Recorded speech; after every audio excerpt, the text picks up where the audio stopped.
हरि ओम. आत्मपूजा उपनिषद. योगदास श्री जय गणेश जोशी यांचे प्रवचन. आवाहन. स्वभाव. पहिला मार्ग जो आहे त्याला ब्राह्मण असे म्हटले आहे. वेदांचा हा पहिला भाग आहे. येथे कर्मकांड सांगितलेले आहे. यज्ञ, याग, पूजा, विधी, मंत्र, तंत्र इत्यादी कसे करावेत याची सविस्तर माहिती दिलेली आहे. याचे पालन कसे करावे, मंत्रांचे उच्चार कसे करावेत, सोपस्कार कसे पाळावेत इत्यादी वंश परंपरागत संस्कार करून हे सारे श्रुती स्मृती पुराणोक्त करून जतन केलेले आहे. यामुळे संपूर्ण हिंदुस्थानात या सर्वांची पद्धत एकच एक आढळून येते. यासाठी आपल्या पूर्वजांनी अथक परिश्रम घेतलेले आहेत. त्यावेळी लेखनाची, ध्वनिमुद्रणाची सोय नव्हती. त्यामुळे त्यांनी हे सर्व वंश परंपरागत मुखोद्गत केले आणि तेही पूर्ण निरपेक्षपणे केले. आपल्या पूर्वजांचे हे आपल्यावर फार थोर उपकार आहेत. त्यांच्या या परिश्रमामुळेच हे अनमोल असे ज्ञान आज आपल्याला उपलब्ध झालेले आहे.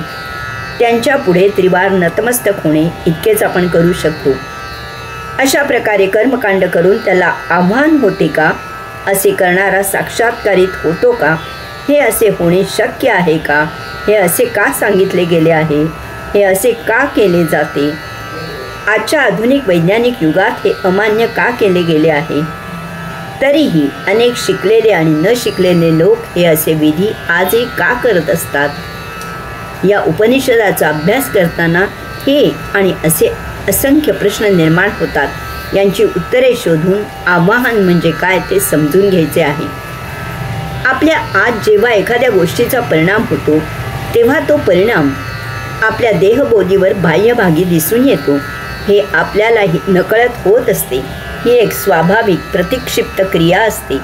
आपल्या कामना वासना उद्दीपित झाली, क्रोध आला, मोह झाला तर ती कामना वासना, क्रोध, मोह आपल्या देहबोलीने व्यक्त होते. आपला चेहरा बदलतो, आपला आवाज बदलतो, आपण हातवारे करतो, आपण मुखाने उद्गार काढतो किंवा असेच काहीतरी करून आपण व्यक्त होतो. स्मृतीमधून एखादी आठवण झाली तर त्याचा परिणाम आपल्या देहबोलीमधून व्यक्त होतो. बुद्धीला एखादी कल्पना सुचली तर त्याचा परिणाम बाह्य प्रकृतीवर उमटतो. आपल्या मनात एखाद्या गोष्टीने ठाण मांडले तर त्याची प्रतिक्रिया आपल्या देहबोधीवर दिसून येते. गीतेला अपेक्षित असे जे स्थितप्रज्ञ आहेत केवळ तेच याला अपवाद असू शकतील. अशा प्रकारे अंतस प्रकृतीमधील घटनेचा परिणाम बाह्य प्रकृतीवर दिसून येतो. याचाच आधार घेऊन याच्या उलट बाह्य प्रकृतीवर जर काही संस्कार केले तर ते संस्कार अंतस प्रकृतीवर परिणाम करतील असा विचार केला गेला. उदाहरणार्थ, हिटलर सैनिकांसमोर भरभरून अति आवेशाने, जोशाने, द्वेषाने, देशभक्तीवर बोलायचा. त्याचा परिणाम त्या सैनिकांवर व्हायचा आणि ते देशभक्तीने भारावून जायचे. ते हिटलरसाठी प्राण द्यायला तयार व्हायचे. आई वडील जीवित असेपर्यंत घरातील तरुण त्यांची फारशी दखल घेत नाहीत. परंतु ते कालवश झाले आणि कोणी काही त्यांच्याबद्दल बोलले की त्या तरुणांना आईवडिलांच्या आठवणीने भरभरून येते. रस्त्यात अपघात झालेला पाहिला की चालक सावध राहून गाडी चालवू लागतो. याचा अर्थ बाह्य घटनांचा अंतस परिणाम होतो. हा असा विचार करून कर्मकांड, यज्ञयाग, पूजाविधी, मंत्र, तंत्र इत्यादींची रचना केली गेली. त्यायोगे कर्मकांड, यज्ञ, याग, पूजाविधी, मंत्रतंत्र इत्यादींचा बाह्य प्रकृतीवर संस्कार करून त्याचा अंतस परिणाम होऊन ते ऐकणारा प्रकृतीच्या अतीत जाऊन त्याचा देहभाव लोप व्हावा आणि तो आत्मस्वरूप व्हावा अशी अपेक्षा होती. याप्रमाणे अनेक जणांनी सकारात्मक परिणाम अनुभवला. एखाद्या धातूच्या किंवा दगडाच्या मूर्तीसमोर मंत्र म्हणून त्याला आवाहन करून मूर्तीची पूजा करून त्यात परमात्म्याची प्राणप्रतिष्ठा केली. हा भाव यायला लागला. अशा प्रकारे प्रस्थापित मूर्तीपुढे लोक भावभक्तीने नतमस्तक होऊ लागले. आता त्यांच्यासाठी तो धातू किंवा दगड न राहता ती परमात्म्याची मूर्ती झाली. तो प्रत्यक्ष परमात्मा झाला. तेथे त्या सभोवती गाभारा बांधला गेला आणि त्या गाभाऱ्यात पावित्र्य पाळले जाऊ लागले. त्यांच्यात सात्विकता येऊ लागली.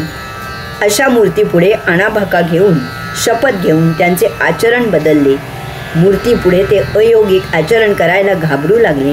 कित्येक न्याय निवाडे अशा मूर्तीपुढे साक्षी पुरावे सादर करून केले जाऊ लागले. याचा परिणाम म्हणजे हळूहळू कर्मकांड, यज्ञयाग, पूजाविधी, मंत्रतंत्र इत्यादींचे स्तोम झाले. तुम्हाला अमुक हवे आहे का? मग मला दक्षिणा द्या, मी मंत्र म्हणतो, तुम्हाला परमात्मा देईल, असा धंदा सुरू झाला. कर्मकांड म्हणजे आम्ही तुमच्यासाठी बाहेर काही पूजा करू, विधी करू, मंत्र म्हणू आणि तुमच्यासाठी आव्हान करू. त्याला प्रतिसाद म्हणून तो येईल, तुम्हाला शक्ती देईल आणि तुमची इच्छा पूर्ण होईल, किंवा तो स्वतःच आवश्यक ते करील आणि तुमची इच्छा पूर्ण होईल. मग भिन्न इच्छांनुसार त्यासाठी भिन्न पूजा, विधी आणि मंत्र रचले गेले. तुम्हाला काय इच्छा आहे आम्हाला सांगा. त्याप्रमाणे त्याला आव्हान करण्यासाठी आमच्याकडे तसे खास पूजा, विधी आणि मंत्र आहेत. त्याप्रमाणे आमच्या दक्षिणेची तेवढी सोय करा. पूजा, विधी, मंत्र या सर्वांमध्ये विज्ञान असे आहे की या पूजेने, या विधीने आणि त्यासाठी म्हटलेल्या मंत्रांनी जी वातावरण निर्मिती होते, त्या योगे समोर बसलेल्या यजमानावर महाजबरदस्त शक्तिशाली मानसिक परिणाम होतो. त्या मंत्रांच्या अर्थाचा त्याच्यावर पगडा बसतो. आपण विधी करून, पूजा करून, मंत्र म्हणून त्याला आवाहन केले आहे, याचा त्याच्यावर वैचारिक परिणाम होतो की आता काही काळजी नाही, प्रत्यक्ष परमात्मा आपल्या पाठीशी आहे, आपल्या कार्याला त्याचे आशीर्वाद आहेत. त्याला आतून स्फुरण येते की होय, परमात्म्याच्या कृपेने मी हे मिळवीनच. त्याचे मन महाप्रबळ होते, मानसिक इच्छाशक्ती वाढते, देहात स्फुरण संचारते, त्याच्यात ऊर्जा निर्माण होते, त्याची बुद्धी तीव्रतेने काम करू लागते. यामुळे त्याला शारीरिक बळ प्राप्त होते, त्याची देहादी इंद्रिये त्यासाठी सक्रिय होतात. त्या भारावलेल्या अवस्थेत तो इच्छा पूर्ण करण्यासाठी प्रयत्न करतो. यात त्याला कधी यश येते, कधी यश येत नाही. यश आले तर त्याचे सर्व श्रेय कर्मकांडाला दिले जाते. अपयश आले तर तो म्हणतो की माझेच काहीतरी चुकले असेल, पूजा पाठ कमी पडला असेल, कारण या कर्मकांडांचा त्यांच्यावर वंशपरंपरेने फार जबरदस्त पगडा असतो, घट्ट संस्कार असतात. आज शेकडो वर्षे आमचे पूर्वज जे करत आले ते कसे चूक असेल. त्यामुळे तो कधीही कर्मकांडाला नावे ठेवत नाही की त्यावरील त्याचा विश्वास कमी होत नाही. प्रकृती संचितावर अवलंबून असल्यामुळे प्रत्येकाची प्रकृती भिन्न आहे आणि त्यामुळे प्रत्येकाचा धर्मही त्या संचितानुसार भिन्न आहे. धर्म म्हणजे हिंदू, मुसलमान, ख्रिश्चन इत्यादी नव्हे, हे पंथ आहेत. जन्मतःच प्रत्येकाचा धर्म त्याच्या संचितानुसार नक्की होतो आणि मग जीवन जगायला सुरुवात होते. प्रकृती इतकेच धर्म असतात. जर त्याप्रमाणे जीवन जगले गेले तर तेच त्याला आव्हान असते. त्या योगे मुक्ती सहज एक जीवन प्रवाह म्हणून प्राप्त होते. भौतिक वस्तू जगताच्या उपभोगांमुळे मिळणारे समाधान, तृप्ती कधीही चिर कायम शाश्वत नसते. भौतिक समाधान, तृप्ती हे तात्पुरतेच असते, ते शाश्वत नसते. ते शाश्वत व्हावे म्हणून माणसाला अध्यात्माचा भौतिक कारणासाठी उपयोग करून घ्यायचा मोह झाला. याचा तर महाभयावह आणि फार फार दूरगामी दुष्परिणाम झाला. भौतिक इच्छापूर्ततेच्या ध्यासामुळे प्रकृतीनुसार धर्म बाजूला केला गेला आणि तेथे कर्मकांड रुजू झाले. जीवन जगताना इच्छा होतात आणि त्या कधीही आपल्या संचिताप्रमाणे नसतात. यामुळे त्यांची तृप्ती स्वधर्माने प्राप्त स्वकर्म करून कधीही होत नाही. कारण तेथे आध्यात्मिक जीवन प्रणाली असते, तेथे आध्यात्मिक नियम असतात, तेथे आध्यात्मिक शिस्त असते. त्याप्रमाणे आचरण असल्याशिवाय ते त्याला आव्हान होत नाही. येथेच मोठा घोटाळा होतो. मन बंड करून उठते, कारण भौतिक इच्छा पूर्ण झाल्याच पाहिजे अशी मनाची आणि त्यामुळे देहादी इंद्रियांची महाप्रबळ इच्छा असते. येथे विवेक, संयम, तारतम्य, अध्यात्म, सत्संग जर नसेल तर मन यावर उपाय म्हणून मनाच्या पुढाकाराने प्रकृतीचा स्वाभाविक धर्म बाजूला केला जातो. यावर उपाय म्हणून मनाला शक्तिवान करण्यासाठी जीवात्म्याप्रमाणेच मन ही एक शक्ती आहे, हे प्रकृतीवर ठसवण्यासाठी मनामार्फत प्रकृतीला, जीवात्म्याला आव्हान करण्यासाठी कर्मकांड रुजू झाले. त्याचे आचरण जनसामान्यांसाठी फार सोपे होते. येथे तुम्ही फक्त हात जोडून बसायचे आहे आणि तुमच्यासाठी पुरोहित सर्व काही करतात. यामुळे ते इतके जनमान्य होऊन फोफावले की मूळ प्रकृतीचा धर्म कोटच्या कोठे दूर झाला, विस्मरणात गेला आणि कर्मकांड हाच धर्म अशीच समजूत झाली. ही भावना इतकी दृढ झाली की याविरुद्ध काही करणे म्हणजे धर्म बुडवणे अशी विचारधारा झाली. हा पगडा शेकडो हजारो वर्षे पिढ्यानपिढ्या माणसांवर बिंबवला गेला. आता या कर्मकांडालाच माणूस धर्म असे मानतो. त्याच्या मूलभूत प्रकृतीला प्राप्त असलेल्या धर्माला तो धर्म मानत नाही. आजच्या या आधुनिक आणि प्रगत अशा वैज्ञानिक युगात कर्मकांड, पूजा अर्चा, विधी, अनुष्ठाने, मंत्रतंत्र, भानामती करणे, मूठ मारणे, मूठ उलटविणे, करणी करणे, भूतबाधा होणे, गुप्त धनाचा शोध घेणे, पुत्रप्राप्ती होण्यासाठी विधी करणे इत्यादी समजुती शिकलेल्यांमध्येही आहेत. त्यासाठी अमाप धन खर्च केले जाते. यासाठी बहुमोल आणि दुर्मिळ अशा आयुष्याचा भरपूर वेळ दिला जातो. इतकेच काय तर बायकांची अब्रू घेतली जाते. पशुबळी आणि नरबळीही दिले जातात. कोवळ्या अर्भकांचा बळी दिला जातो. कर्मकांडात असे गृहीत धरले गेले की बाहेर काही केले की त्याची प्रतिक्रिया आत होते, परंतु हे सर्व त्या यजमानावर अवलंबून आहे. त्याने खरोखरच ते मंत्र आणि विधी मन लावून, मन एकचित्त करून, मंत्राचा अर्थ लक्षात घेऊन श्रवण भक्तीने ऐकले तरच त्याचा त्याच्या मनावर आत अंतःकरणात परिणाम होणे कदाचित शक्य आहे. लक्षात घ्यावे की हे कदाचित शक्य आहे याची खात्री देता येत नाही, कारण बाहेरील कर्मकांड आणि तुमचे अंतःकरण यात तुमची देहादी इंद्रिये आहेत. कर्मकांड करताना ती देहादी इंद्रिये कर्मकांडात रममाण न होता इतर विचारात, इतर उपभोगात रममाण होत असतात. यामुळे इकडे त्या पुरोहितांनी काय केले ते आत पोहोचत नाही. उदाहरणार्थ, सत्यनारायणाची पूजा करताना पुरोहित पूजा सांगत असतात आणि त्यासमोर हात जोडून बसलेले यजमान पूजेला बोलावलेल्या पाहुण्यांमध्ये रममाण असतात आणि बाईचे प्रसादात रममाण असतात. दोघेही पूजेचा समारंभ मोठ्या दिमाखात आणि झोकात झाला पाहिजे असा अहंकार बाळगून असतात. यात पूजाविधीपेक्षा त्यांच्या प्रतिष्ठेला जास्त महत्त्व असते. प्रत्येकाने प्रामाणिकपणे आणि परखडपणे स्वतःशीच विचार करावा की असे विधी सुरू असताना किती यजमान पूर्ण भावभक्तीने श्रवण करतात. ते विधी किती जणांच्या अंतःकरणात परिणाम करणारे ठरतात. ते तसे होत नाही आणि त्यामुळे मग कर्मकांड हा एक धार्मिक कार्यक्रम होतो, तो एक सोपस्कार होतो. आम्ही धार्मिक कार्यक्रम केला यापेक्षा त्याचा काहीही उपयोग होत नाही. ते त्याला आव्हान होत नाही, कारण आव्हान करताना यजमान जागृत नसतो. तो स्वतः ते विधी करत नसतो. पुरोहित त्या यजमानासाठी विधी करत असतात. यामुळे विधी सुरू असताना यजमान मूर्छेत असतो. कर्मकांडाला भौतिक व्यावहारिक गणितात बसवले गेले आहे. अमुक केले की अमुक झालेच पाहिजे, तमुक केले की तमुक झालेच पाहिजे. 2 + 2 = 4 असा साधा भौतिक हिशेब मानला गेला. तुमचे अमुक इच्छा आहे का? अमुक विधी करा. त्यासाठी अमुक खर्च येईल. आम्ही त्यासाठी आवश्यक ते मंत्र म्हणतो.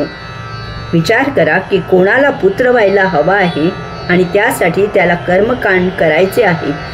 आता पुत्र होणे हे काय कोणाच्या हातात आहे का? हा 50% शक्यतेचा, नशिबाचा भाग आहे. हे कोणी काही सांगू शकत नाही. हे पूर्णपणे निसर्गावर अवलंबून आहे. मग येथे विधी केला काय किंवा विधी केला नाही काय? 50% शक्यता तशीच राहते. कर्मकांड जर परिणामकारक असते तर धार्मिक विधी करून केलेले लग्न पक्के दृढ होऊन संसार कसा दृष्ट लागण्यासारखा आनंदात झाला असता. परंतु दुर्दैवाने आज न्यायालयात सतत लाखावर घटस्फोटाचे खटले पडून आहेत. याशिवाय न्यायालयाच्या बाहेर आपापसात समजुतीने जे घटस्फोटाचे खटले निकाली काढले जातात त्यांची संख्या यापेक्षाही कितीतरी जास्त आहे. नवरा बायकोचे न पटणारे संसार नाईलाजाने कलुषित मनाने त्यांच्या मनाविरुद्ध सुरूच ठेवलेले आहेत. जे संसार टिकतात त्याबाबत या अशा विधींपेक्षा वधूवरांवर त्यांच्या कुटुंबियांनी लग्नापूर्वी केलेले संस्कारच लग्न गाठ पक्की होण्यासाठी सर्वस्वी उपयुक्त होत असतात. ही वस्तुस्थिती आहे. याचा लग्नात केलेल्या विधींशी काडीचाही संबंध नाही. ते आवाहन कुचकामी असते. फट म्हणता काडीमोड घेतला जातो. त्यापेक्षा त्या घरगुती कौटुंबिक संस्कारांचे आवाहन परिणामकारक असते. एक विचार प्रामाणिकपणे आणि परखडपणे करावा की कर्मकांड करणारे सच्चे पुरोहित किती उपलब्ध आहेत. ते ऋषितुल्य आहेत का? ते स्वतः साक्षात्कारित आहेत का? की ते मंत्रांचे ध्वनिमुद्रण केल्यासारखे केवळ पोपटपंची करतात? त्यांचे स्वतःचे पावित्र्य आणि शुद्धता कितीशी आहे? किती जण पूर्ण धार्मिक भावनेने ते कर्मकांड पार पडतात? की येथेही पैशांचा आणि व्यवहारांचा व्यापारी बाजार भरलेला आहे? आता अजून एक विचार करा की त्याला आव्हान केल्यावर जर तो येऊन एखाद्या मूर्तीत बसू लागला आणि प्रति आव्हान केल्यावर तो जर त्या मूर्तीमधून बाहेर जाऊ लागला तर त्याची महत्ता ती काय राहिली? तो तर मग पुरोहितांच्या हातातील बाहुले झाला. त्याची अमुक पद्धतीने पूजा करा, त्याला अमुक नैवेद्य द्या, त्याला अमुक प्रसाद द्या, त्याची स्तुती करा, त्याला अमुक धन द्या इत्यादी करा आणि आवाहन करून त्याला येथे बोलावून घ्या आणि तुमची इच्छा पूर्ण करा, तुमच्या कामना वासना शमवून घ्या. हे सर्व झाले की त्याला जायला सांगा. तुम्हाला पाहिजे तेव्हा त्याची प्राणप्रतिष्ठा करा आणि तुम्हाला पाहिजे तेव्हा त्याची उत्तर पूजा करून त्याचे विसर्जन करा. मग सर्वसामान्य जन आणि त्याच्यात फरक काय राहिला? तुम्ही तर त्याच्याही वरचढ झालात. नाही, ते तसे होत नाही. जर तुमच्या मनामध्ये तो त्या मूर्तीत आला आहे असा दृढ भाव रुजला तरच त्या मूर्तीवर तुमचे ध्यान लागणे आणि त्याला आवाहन होणे शक्य आहे. त्या योगे तुम्हाला साक्षात्कार होणे शक्य आहे. तुमच्या मनाची ही अशी अवस्था होणे, तो भाव तुमच्या मनात रुजणे, हे जर शक्य झाले तर मग ते मंत्रांवर अवलंबून नसेल, तर मग ते तुमच्या मानसिकतेवर, एकाग्रतेवर अवलंबून असेल. तुमची एकाग्रता हेच आव्हान असेल. त्यासाठी कर्मकांडांची गरज नाही. बाहेर काहीही परिस्थिती असली किंवा नसली तरी माणूस अभिनयाने त्याला पाहिजे तसा देहावर भाव उमटू शकतो, निर्माण करू शकतो, त्याचा आभास तयार करू शकतो. बाह्य गोष्टींची देहबोली त्याच्या नियंत्रणात आहे. बाह्य गोष्टीने अंतःस्परिणाम करून घेणे न घेणे माणसावर अवलंबून आहे. ती प्रतिक्षिप्त क्रिया नाही. याचा अर्थ बाह्य गोष्टींचा अंतःस्परिणाम होत नाही. जे होते तो दिखावा असतो. नाटक सिनेमात अभिनय केला जातो तो वास्तवाशी विसंगत असतो. तसे नसेल तर खलनायकाचे काम करणारा बाहेर समाजामध्ये वावर करू शकणार नाही. नायक नायिकेचे काम फक्त पतीपत्नीच करू शकतील. आपल्याला नको असलेली व्यक्ती भेटली की आपण आतून नाराज होतो, परंतु वरवर आपली भेट झाली, अलभ्य लाभ असे काहीतरी म्हणून चेहऱ्यावर बेमालूम कृत्रिम हास्य निर्माण करतो. सासू सुनेचे अजिबात पटत नसते, परंतु तरीही पाहुणे आल्यावर ते जाईपर्यंत दोघींकडूनही उत्तम अभिनय वठविला जातो. वरिष्ठांकडून किंवा मालकाकडून दम खात असताना, बोलणी खात असताना कनिष्ठ किंवा नोकर विनम्रपणे उभा असतो. ती त्याच्या अभिनयाची कसोटी असते. याचा अर्थ बाह्य मंत्र, तंत्र, पूजा, विधी यांचा अंतःस्परिणाम होत नाही. जे काही होते ती परिणाम झाल्याची भासमान समजूत असते. वंशपरंपरांगत सोपस्कारांच्या पगड्याखाली मान तुकवली जाते. लोकापवादाला भिवून होकार दिला जातो. आरसा सदा रिता मोकळा रिकामा असतो. त्यात तुम्ही जेव्हा पाहता तेव्हा तुम्हाला तुमचीच प्रतिमा आरशात दिसते. तसेच मूर्तीचे, तसबिरीचे आहे. तुम्हाला जेव्हा त्या मूर्तीत, तसबिरीत तो आहे असा भाव होतो तेव्हा तुम्ही त्या मूर्तीत, तसबिरीत पाहत असता तेथे तुमचीच अंतस प्रतिमा असते. यासाठी काहीही करावे लागत नाही. तुमचा भाव हेच त्याला आव्हान असते. मग तो तुमच्या आत जागृत होतो, कारण त्यावेळी तुमची देहादी इंद्रिये निष्प्रभ झालेली असतात. तुम्ही त्याच्यात एकरूप झालेले असता. अशा वेळी अंतःकरणात सदा विराजित असलेला समोर मूर्तीमध्ये स्पष्ट दर्शन देतो. मग समोर निमित्त म्हणून मूर्ती वगैरे काही असेल किंवा काहीही नसेल, त्यामुळे दर्शनात काहीही फरक होत नाही. यासाठी सोपस्कारांनी नव्हे तर तुमच्याच अंतस्भावनेने तो तुमच्यामधूनच प्रगट होतो. जर इच्छा पूर्ण करण्यासाठी आव्हान केले तर तो येणे शक्य नाही, कारण मग इच्छा पूर्ण करून घेणारा आणि ती पूर्ण करणारा असा दुजाभाव तेथे असेल. दुजाभाव असला की तो तेथे येणे शक्य नाही, ते आवाहन नसेल, तो इच्छा पूर्तता करण्यासाठी केलेला एक प्रकारचा प्रयत्न असेल, ते पूर्णपणे भौतिक असेल, ती देव देवस्की कर्मकांड सोपस्कार इत्यादी काहीतरी असेल, तो आणि तुम्ही यात वास्तवात काहीच फरक नाही. ज्या क्षणी तुमची भौतिक अनुपस्थिती होते तेव्हा ते त्याला आवाहन होते आणि मग तो तेथे त्या क्षणी उपस्थित होतो, कारण तोच तुम्ही आहात आणि तुम्ही तोच आहात. आवाहन हे आपल्यालाच करायचे आहे. हरिओम.